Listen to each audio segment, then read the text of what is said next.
Right, Bluebell's having a scratch before we get going. Thank you very much. Good morning everybody and welcome to Getting the Peach to the Beach episode 2. Now I know this one's actually quite close to episode 1, but I'm just a little bit excited about this series. Now if you don't know what this series is, I basically have done it the past 2 years as well. Make sure you go watch episode 1, it went up very recently. But basically it's just kind of a summer series, getting fit, healthy, being the best you that you can do together. I wanted one of the videos in this series to be kind of a fitness Q&A. Like I don't really like the word Q&A. I feel like Q&A is quite boring, but we're not going to be boring today, I promise. And I thought that, you know, it's the best way kind of to answer questions that come up often that I may not answer like day to day in a vlog, so I thought that would be quite good. Let me know if you're going to enjoy. Actually, anyway, just stay. But yes, anyway, I'm gonna get into it. Also, please excuse my hair. I've literally just rolled out of bed in the morning, so I'm feeling a bit sleepy and I've got a bit of a bed head, but I wanted to get going because I'm a bit excited. Okay, this one's quite interesting. Since you were a party girl before, how did you quit that kind of lifestyle and then maintain it? This is quite interesting because it's quite weird. I feel like I have a weird thing where suddenly one day I can kind of just say to myself, right, that's it, we're doing this now. And I'm quite like focused on something. If I want to do something, I want to do it well and I want to do it properly. So I remember I was at university and one day I was like, you know what, I kind of just want to try out doing some fitness because I found uni quite stressful. The gym was very different to what I was doing at uni. I was doing music. There was obviously a lot of different kind of people at the gym compared to my music school, so I wanted to give myself some discipline as well. I feel like fitness really taught me a lot of discipline in all areas of my life. It just taught me to be disciplined, and I then got a lot better at, you know, just being an organised and disciplined person at university too. I have this really weird thing where suddenly one day I can just say, if I really want to do something, I'm just like, right, we're doing that now. It's really weird. My mum always says to me, because I used to suck my thumb like without fail every single day, all night, till I was about 7 or 8, I think. And my mum kept saying to me, because obviously my big teeth came through, that I needed to stop sucking my thumb or I was gonna have sticky out teeth. And I just kind of ignored her. But one day I was literally just thinking, actually I'm not going to do it anymore.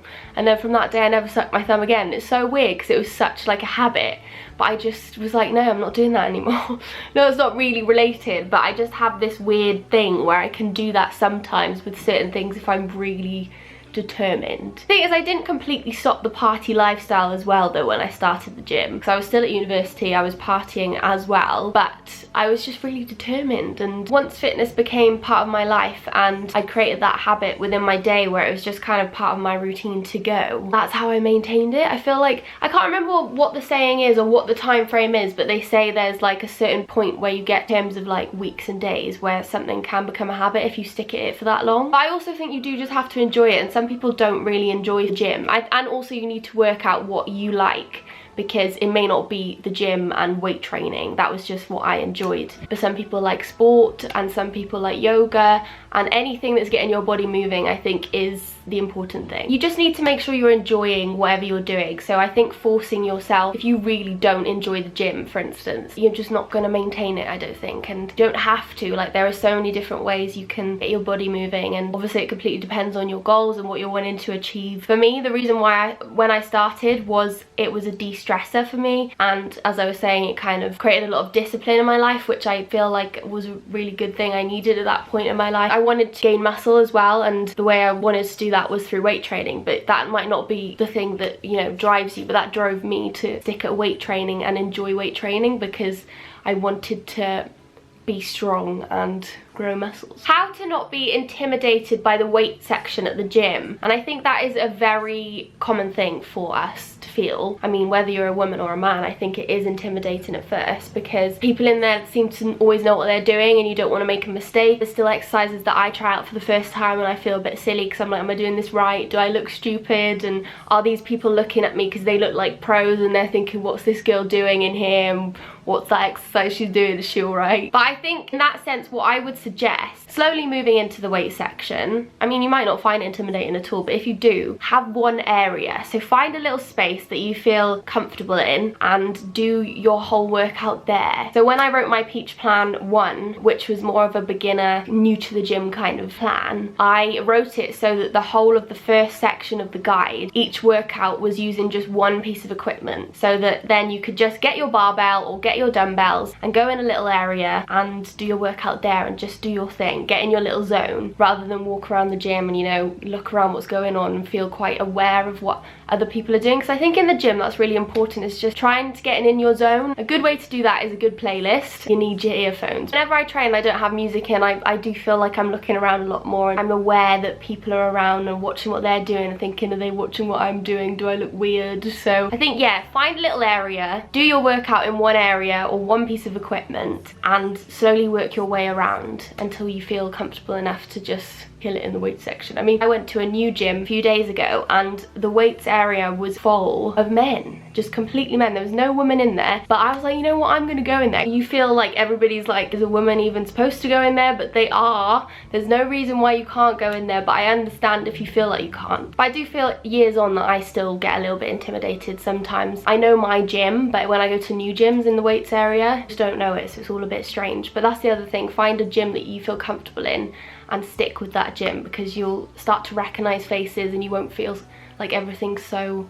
alien. How can I be confident wearing a bikini when I have stretch marks? Well, I feel like, and I've said this a few times, I feel like stretch marks are your stripes that tell a story. The thing is, they're just a tiny little mark on your body, just like freckles, just like moles, just like eyebrows. I think they're interesting, and you know, I've talked about this loads in my vlogs recently, but I love little bits like that to bodies because it makes things interesting. It's quirky, it gives you character, and I hate that there's like a weird thing around stretch marks. I think they're just so interesting, and they're your stripes. They tell a story. They're literally like the tiniest thing as well. Nobody really notices them, even though I understand, because some people are very insecure of them, but you'd be surprised, people probably won't even see them at all. But obviously you notice everything on yourself. They're just little stripes on your bod, just like a tiger. Just like Poppy, my cat, she's covered in them. I do have stretch marks. I've never really cared about them that much because they're just, they're fine. And people use certain things, I think, to try and prevent them showing more, some form of an oil, but I don't really think it ever really works that well anyway. I find that when I'm tanned, I actually see mine more, because obviously they're kind of white, so when my skin is tanning I can notice them more, but I just don't really mind them, and I don't think you should either, because they're literally tiny little marks, and I think, you know, they give you character, they make you you. How do you recover from a weekend of overeating? It depends what you mean by overeating. I do often eat more on the weekends. I feel like when I'm doing less, when I'm just sat around watching films on the weekend, my favourite thing to do on the weekend is nothing, but when I'm doing nothing I eat a lot more because I'm just thinking about nothing, and then I suddenly think, ooh, I'd quite fancy a Jaffa cake, or ooh, I'd quite fancy a digestive biscuit, or ooh, I quite fancy some Smarties. But when I'm like busy doing things, obviously my brain's not always thinking about food as much. So I do often eat a lot more on the weekends, and just because, you know, I make more plans on the weekends with friends, and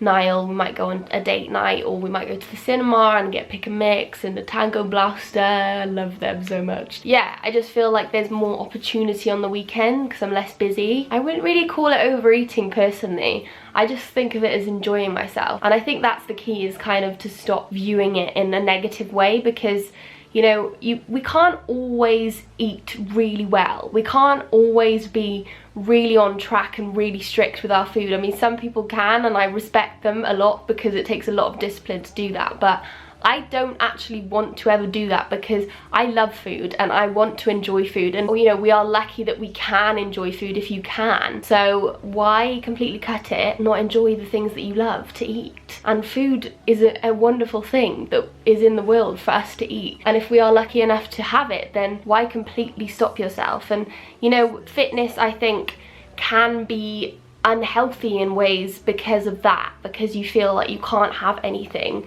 but you can. It's just obviously about balance, and having a weekend of not eating very well and then having a week of eating lots of wholesome, clean foods, you know, that's fine. It's like, it's life, and we have to enjoy the good bits too. We can't always just be on track. we just can't. I can't anyway. I mean, some people can, but I think, you know, we have to enjoy the good bits and view them slightly less as naughty bits, because they might be higher sugar and higher fat, but sometimes that is okay to have. So yeah, in answer to the question, if I overeat on the weekend, I just don't really mind. I mean, I overate. I ate more is what I'd say this weekend, but I enjoyed it, and I also find that it then motivates me on Monday to kind of eat lots of clean, fresh foods, because I want to, because I've had that time of just chilling out and eating whatever. So I do find that it then picks me up and motivates me again to go and eat some broccoli and kale.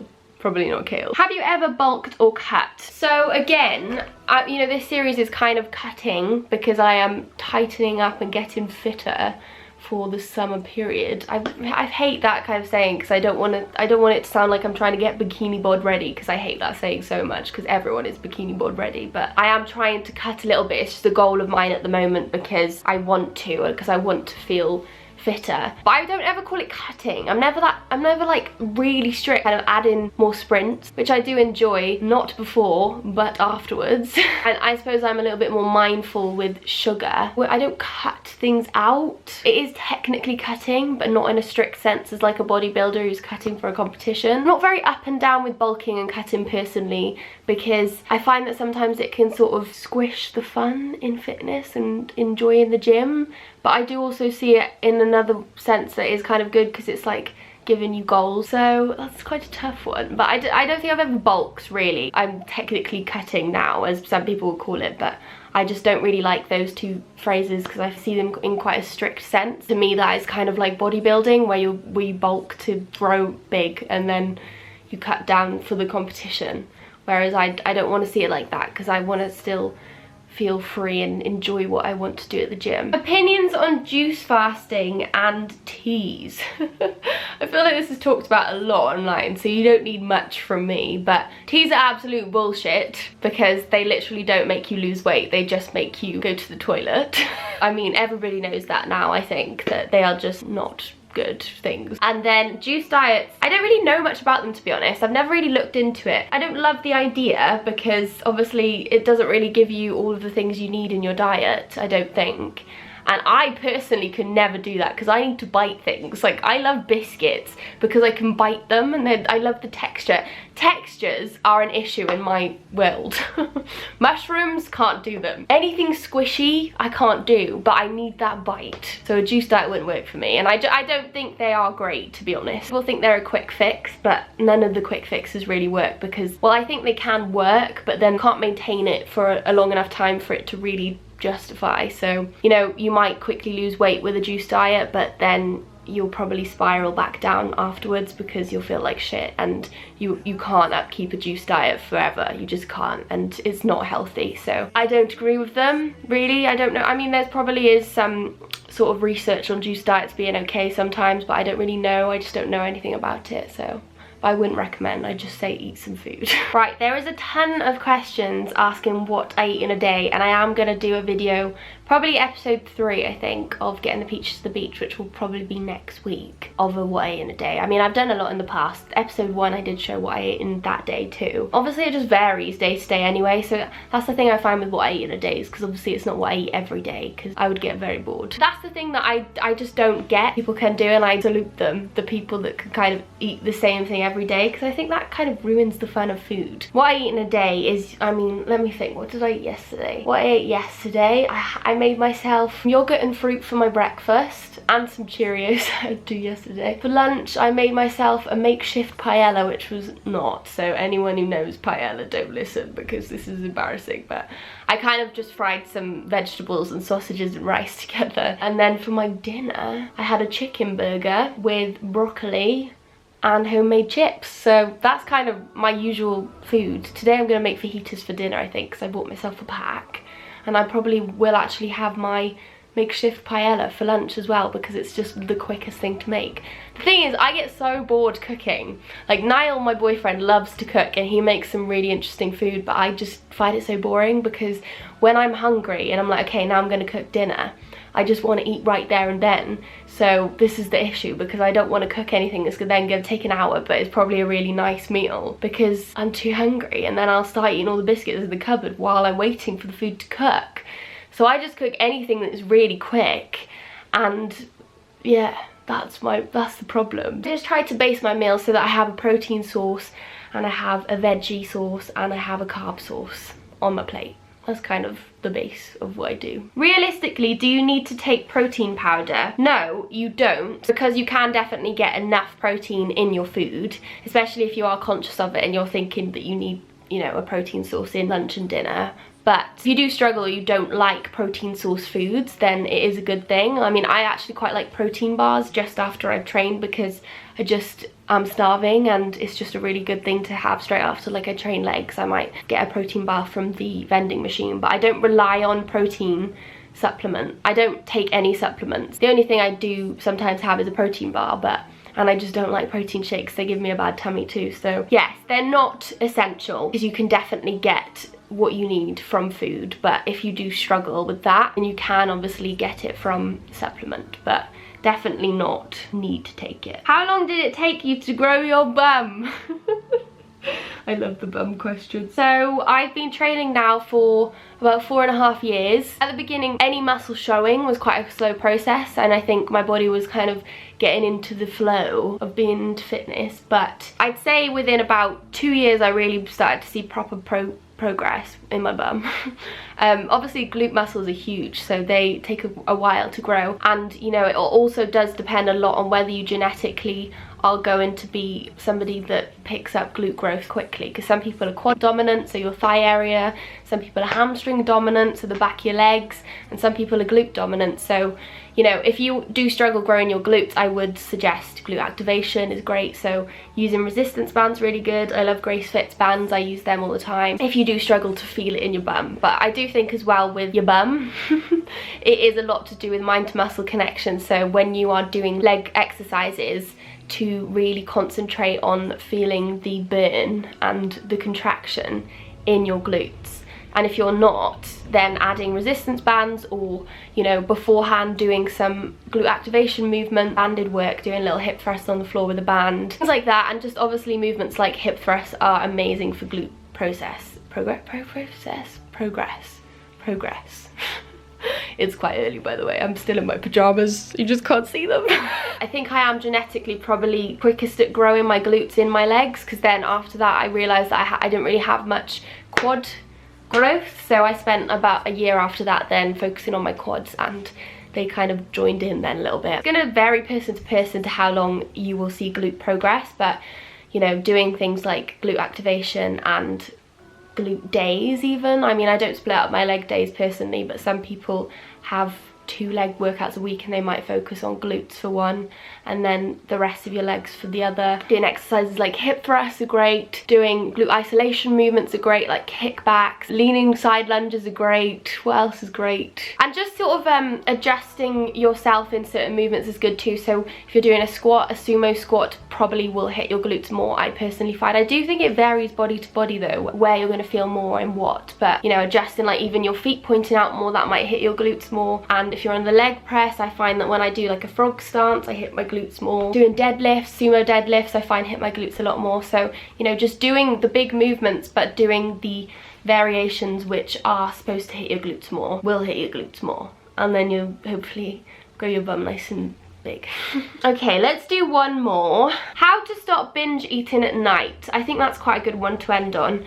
So I'm still working on this. I love a sweet thing after dinner without fail. So what I tend to do is kind of not get too much chocolate in the house. If it's not in the house, I'm usually too lazy to then go to the shop when it's dark, and I'm a bit too scared of the dark to go and get something more. If it's not in the house, you won't have it. I also find, you know, if I eat more for my dinner, I'm usually okay. I find that if I drink a cup of tea with some sugar in it, that does help me. I do usually have a few biscuits too, but I find that helps. What else helps? Finding like slightly slightly better alternatives. So instead of buying, for instance, a chocolate biscuit, buy yourself some biscuits without chocolate, because I personally find I just want that sensation of biscuit in my mouth. Sounds a bit weird, I know, but I love biscuits. So if you are worried and you are a bit of a eat the whole pack kind of gal like me, because I am, I will eat and eat and eat in the evening, that kind of thing will help. Just eating more for your dinner. Make sure that you're eating foods that are going to keep you fuller for longer. So instead of having simple carbs, have some complex carbs. So instead of having white pasta, have brown pasta, even though I don't really like it, but that will help. I don't personally ever do it. I'm kind of talking to myself here too, to be honest. Instead of having white bread, have a sweet potato, that kind of thing. It does help a little bit because the complex carbs keep you fuller for longer. So yes, those are what I'd say. But then again, you know, don't worry too much, because we can have some treats sometimes. But if you are, you know, having a little bit too much, you think, then those are the things I'd say if it's bothering you. Anyway, I think I'm going to leave this one here. I hope that you enjoyed. I hope that some of these answers were helpful, and I will hopefully see you in the next video, and hopefully in the episode 3, which will be next week, which I think will be a what I eat in a day vlog. I am thinking. Let me know though what you want to see in this series. I did say in the last video of some of the ideas I've got, so let me know if you're agreeing, if there's anything else you're thinking. We'll probably have one a week. Has been a little bit weird. This one's probably going to be quite close to episode 1, but it's the first week. I'm excited. And I'm wearing my yellow to rep the summer vibe. Anyway, thank you so much for watching. I will hopefully see you in the next one. Thank you so much for your questions, and I hope you're enjoying the series, because I am.